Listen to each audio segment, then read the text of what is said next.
mundo nega, né? Claro. Por exemplo, Guilherme de Pádua negava que tinha matado Foi até... a própria Paula Tomás, na Foi no época. velório, não foi? Foi. A Olha própria só. Paula Tomás dizia abertamente também, tipo assim, nunca fui lá. Entendeu? Então, assim, a cara de pau dos psicopatas para mentir é incalculável.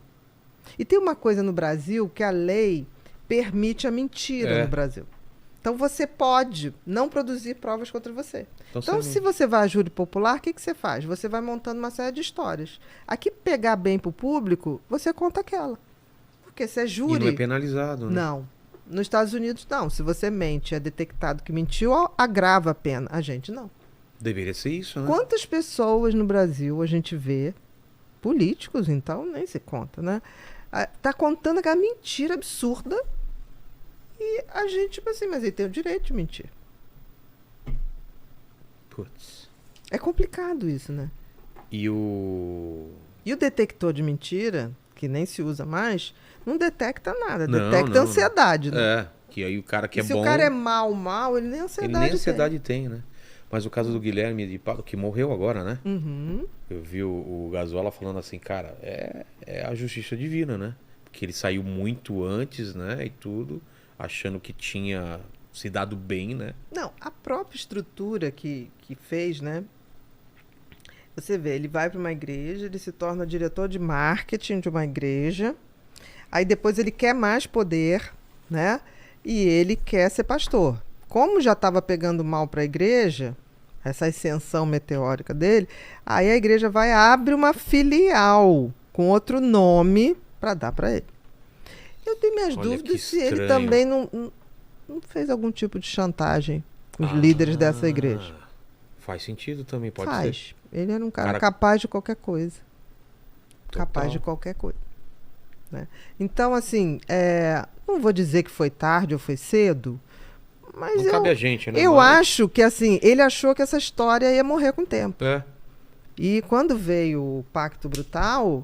que, aliás, excelente. Excelente, né? A Tati foi maravilhosa mesmo. A Tati Issa, né? Pra quem não viu, ela tá lá, a doutora também. Todas as pessoas que participaram de alguma maneira, né? Pra esclarecer essa história, assim, que em princípio ficou como um romance mal sucedido. Exato. Não tinha nada disso. E é mentira, né? Ele contou mais de 20 versões até pegar essa. Que ele foi defender Teve a outras filha. Versões? Não, e tem coisas tão absurdas, porque assim, a Dani foi morta dentro do carro. Isso é fato. E aí ele diz que não, que ela saiu andando e que aí a Paula tentou apunhalar e ele foi segurar uma, foi segurar a outra. Só que quando você vai ver, por isso que eu estou dizendo, o exame de corpo de delito conta a versão da vítima. Claro. A gente tem que ser muito objetivo com isso. Ela, na época, tinha um tênisinho Reebok, que eu me lembro muito bem de caninho, assim, sim. né? O tênis só tinha lama, tá? O poeira, aquela lama, no calcanhar. O que significa isso? Tirou do carro e foi arrastando pelo calcanhar. Não tinha na parte de frente. Olha só. Ela saiu morta já dali. Entendi. Veio arrastando. Sim, quando eu vou arrastando, você pega aqui, né? No calcanhar. E eles foram contando versões. Versões e versões, entendeu? E assim, ali teve um anjo, né? Que foi aquele advogado que viu o casal. Porque dali eles já tinham passado no hortifruti que tinha lá no Rio, perto do Taikon, que hoje nem tem mais, e eles tinham pego sacos, aqueles sacos imensos de laranja, eles iam esquartejar o corpo e distribuir pelo Rio de Janeiro, porque ficaria como o ataque de um fã doido, entendeu? Quando o cara passou e viu, eles... Então, premeditado, tudo. Graus de... A placa, você sai de casa trocando a placa do seu carro, botando um... Como isso foi uma coisa que aconteceu, uma briga das duas. A pessoa estava desacordada.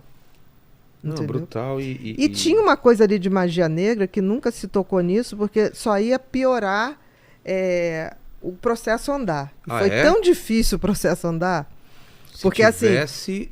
porque aí você ia criar coisas e o objetivo era provar. Entendi. Né? Então tem coisas na justiça... Mas teve mesmo, não é... Sim, porque as estocadas era para tirar o coração. Caramba. Que isso ia ser oferecido em rituais de magia negra. Tanto que você vê que ela saiu já morta, porque na hora que você faz isso para carregar uma pessoa, a blusa sobe.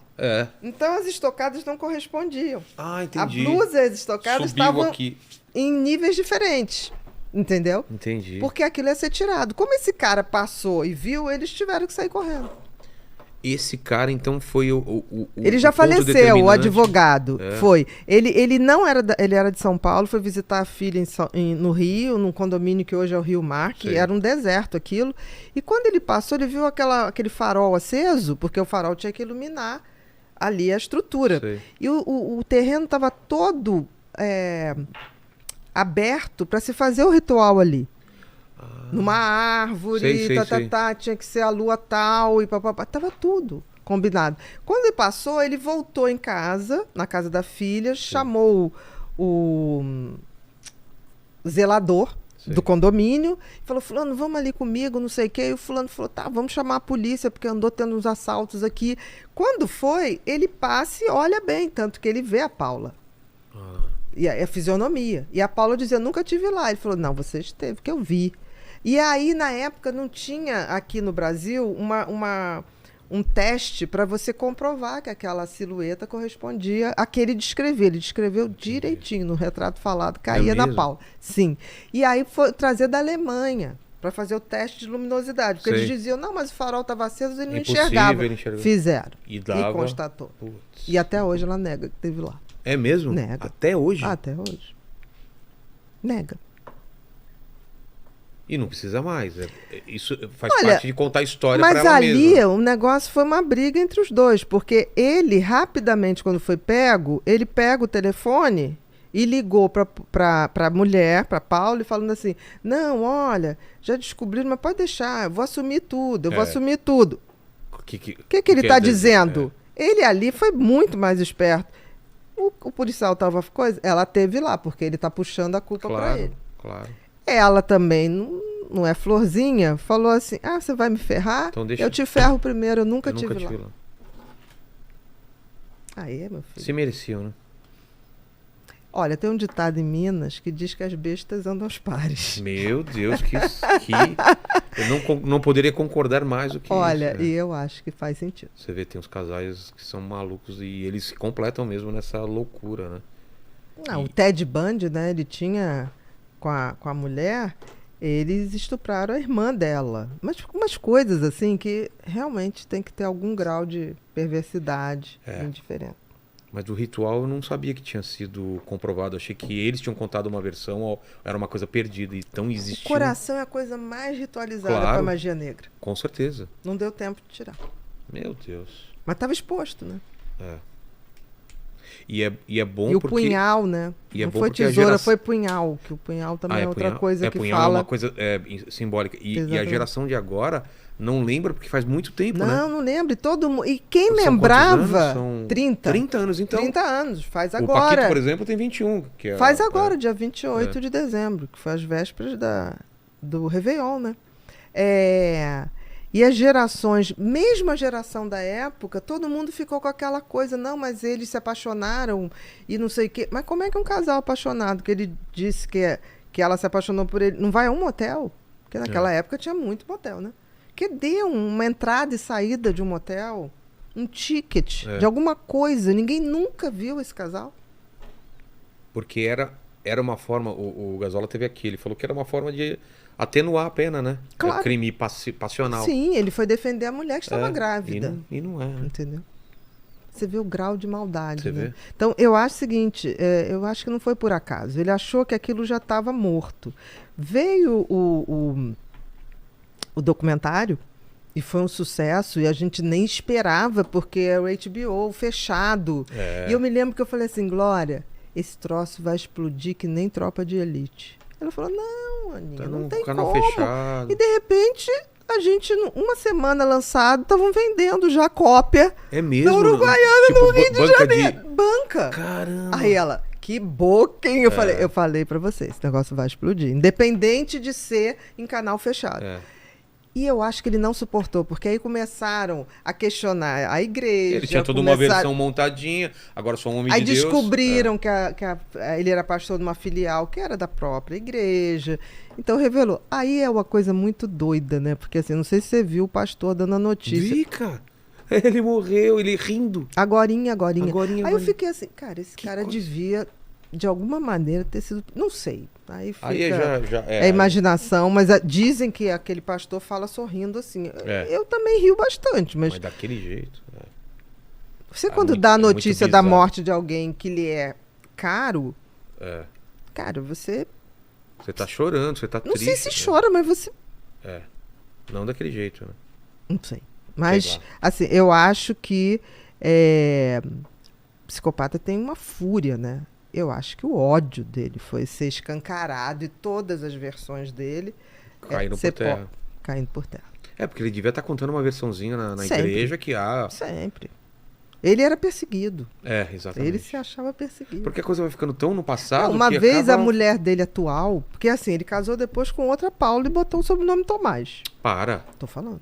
E mandou o convite de casamento pra Glória. A segunda. Cara. Esta. Que nível de... Aí essa não aguentou, né? E ele foi pra essa outra. Essa outra fazia... Eu e Alex, a gente faz... De vez em quando fazia live, sempre segunda-feira, 19h30. Ela invadiu uma live nossa e ficava assim: esta mulher fez um livro sobre meu marido para ficar rica. Imagina. Mente Perigosa tem tantos casos. Ela achar que eu faria um livro em homenagem, em ódio ao marido dela, jamais.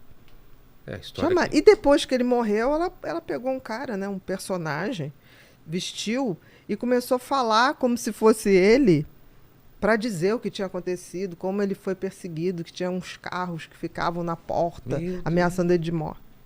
Olha o nível de... Isso não é... Como chama isso? Quando cria essas fantasias?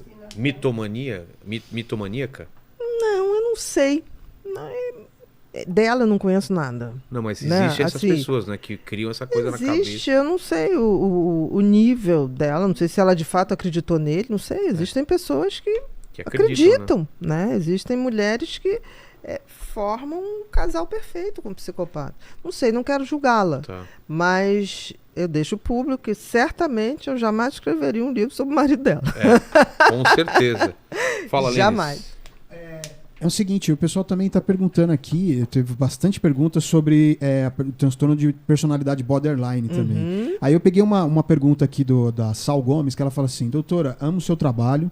Obrigada. Me ajude numa dúvida. Até que ponto um border pode apresentar um traço psicopata e ser mal com as pessoas à sua volta? Minha ex é border e hoje ela tenta destruir minha vida e da minha nova família. O que acontece é o seguinte: o borderline, em princípio, ele é o oposto do psicopata. É o oposto? É. Psicopata é egocêntrico. Não, é egocêntrico, é perverso e é racional. O psicopata ele nunca vai te amar. Ele simplesmente te usa. Entendi. Você é um objeto de uso para ele chegar onde ele quer chegar. Entendi. Seja qual for o objetivo dele. O borderline, ele é aquela pessoa que... Ele não se sente uma pessoa. Ele sente um vazio profundo. Ele não consegue dizer assim: eu gosto de ser quem eu sou. Não. Ele se acha uma pessoa extremamente dependente. Ele precisa de um outro para ser alguém. Então, o que acontece? O border, ele é quase 100% emoção, 0 razão. Tá. Ele capota nas emoções. É o contrário do psicopata, que é 100% razão, 0 emoção. Tá. E, por uma ironia, esses casais costumam acontecer. O psicopata sabe manipular muito bem as inseguranças e a dependência afetiva do borderline e faz essa mulher ser um soldadinho para obter coisas que ele não pode aparecer. Entendi. E essas mulheres que amam demais fazem tudo porque acham que isso é amor, né? Então, o que acontece é que, muitas vezes, o borderline pode começar essa coisa de stalkear, de falar mal da pessoa, mas por desespero para não perder. É como, tipo assim, você tá saindo, você tá levando a minha vida. Levou um braço meu, é a mesma Exatamente. Eu agora vou fazer um inferno na tua vida pra ninguém te querer, porque eu vou te querer de volta. E você vai ver que eu sou a única mulher que te ama. coisa. Meu Deus, que Então terror. existe um raciocínio. É claro que isso tem a ver com gravidade. Quanto mais essa pessoa se sente um oco, um vazio, mais ela depende do outro. E pode escalar pra uma coisa... Pode escalar, mas não é por maldade, é por realmente achar que aquela pessoa ainda vai descobrir que só ela fará ele feliz. Então ela toca fogo em tudo em volta pra dizer assim, tá vendo? Só eu que te amava. É que nem quando termina, né? E a garota, no meu caso, ou um cara, né? Fala pra mulher, fala, você não vai achar ninguém igual a mim. Aí ela fala assim, mas é exatamente por isso que eu tô te deixando. Eu não quero uma pessoa como você. Exatamente. Mas falar isso pra uma pessoa borderline e que se acha dependente daquela pessoa, acha que, tipo assim, eu não vivo sem aquela pessoa, é como você fazer uma rejeição explícita. E aí a rejeição pro border, ele vem uma fúria que é uma fúria incontrolável. Mas ela pode fazer alguma coisa contra a vida dela por causa disso? Pode. Pode, né? Tanto contra ela quanto contra a outra pessoa. Mas, em princípio, isso não foi um sentimento perverso no início. Entendi. É porque ela realmente, tipo assim, foi o que você falou, levou um braço. Você vai trazer meu braço de volta. Eu sinto falta do meu braço. E você é responsável pelo meu braço. Putz. Então, o que acontece é que, por exemplo, o psicopata manipula muito facilmente, borderline. Não é à toa que nos presídios femininos, homem sempre tem visita. É. Mulher quase não. Por quê? Porque os homens sempre têm as bordas que eles manipulam. E elas vão, porque elas têm uma coisa, tipo assim, é como se desse importância às suas vidas salvar aquele homem. E elas têm uma ilusão de que ele está preso. Então ninguém vai querer, só ela que vai querer. Então ele vai detectar que ela é a pessoa que ama ele. Metade da laranja. Exatamente. Mas o caso desse cara que ele tá falando, assim, o que faz, né? Porque ele tá com uma nova vida e a outra ex tá nesse negócio de tem que ver destruição. o nível de stalk que ela tá fazendo. Porque dependendo do nível, Procurar a você polícia, né? tem que abrir. Porque Restrição daquele negócio de distância, né? Porque assim, às vezes acontece isso, né? Mas Né, Lene? Exatamente. A gente lembra. Lene, O Lene teve um problema assim. Já lembrei. Lembrou? Lembrei, a primeira vez que eu vi Por que aqui. você selecionou esse também, Lene? Lembrei. Já passou, graças a Deus. Graças a Deus. Que mais, Lene? Teve uma pergunta aqui também quando vocês estavam falando sobre o transtorno de TDAH, né? TDAH, e aí uma pessoa fez uma pergunta aqui do seguinte: ele fala assim, meu filho tem o TDAH, mas é epilético e os remédios para TDAH podem aumentar as convulsões. Exatamente. Existe algum tratamento recente mais avançado para esse problema? Existe. Ela está falando dos psicoestimulantes. Não necessariamente todo TDAH tem que tomar psicoestimulante.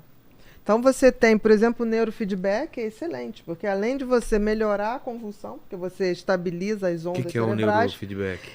é uma ginástica cerebral feita via computador. Eletrodos? Por quê? Porque você tem as ondas que eu te falei, Tá. beta, alfa, teta, gama, delta, que é o sono profundo, né, que você não lembra de nada. Isso tem que estar distribuído no cérebro nos locais certos no momento certo. Certo. Quando isso não está distribuído certo, ou que você tem uma epilepsia, que você faz uma arritmia cerebral. Não tem arritmia no coração? Tem. No cérebro, a convulsão é uma arritmia cerebral. Então, você tem que primeiro estabilizar esse sistema, tá? E você, por exemplo, o canabidiol pode ser usado. Porque além de estabilizar o canabidiol, tem indicação para epilepsia que não responde a tratamento. Isso é no mundo inteiro, isso é uma unanimidade, tá? E também melhora a questão de atenção e concentração.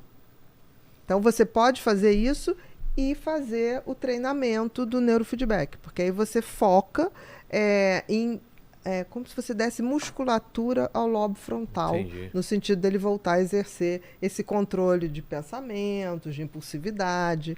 Então tem sim. Pro mal de Parkinson também tem esse tratamento de feedback, não tem? Tem mais a estimulação magnética, O que é? que é você pegar... Se tudo no cérebro é eletricidade, Sim. toda eletricidade gera um campo magnético. Então, você, através desse campo magnético, você pode redistribuir a energia que está dentro do cérebro. Entendi. Então, os núcleos da base funcionam menos. Então, você tenta ativar as células ali em volta para poder fazer o papel daquelas outras. Isso você pode fazer também quando você tem um AVC, uma isquemia cerebral. Você começa a ativar aquela área que sobreviveu em volta para que ela possa assumir as funções de uma maneira muito mais rápida do que seria só, por exemplo, a fisioterapia.